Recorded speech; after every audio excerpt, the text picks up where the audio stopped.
তো hello guys, তো তোমরা সবাই কেমন আছো? তো আশা করি তোমরা সবাই ভালো আছো। তো আমি কালকে একটা ব্লগ ভিডিও করেছিলাম। তো আমি এই সাইকেলটা নিয়ে হুইলি তুলে চালিয়েছিলাম।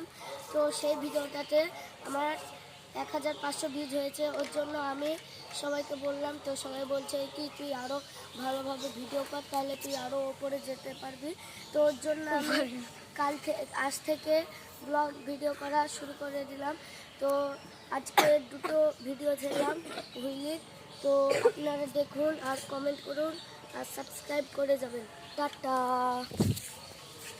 তো সরি গাইস, তো আপনাদেরকে একটা কথা বলতে তো ভুলে গেছি। তো আপনারা ভিডিওটা হুইলি দেখেছেন, তো দাঁড়ান আপনাদেরকে আমি একটা হুইলি দেখাচ্ছি। ক্যামেরাম্যান একটু ক্যামেরাটা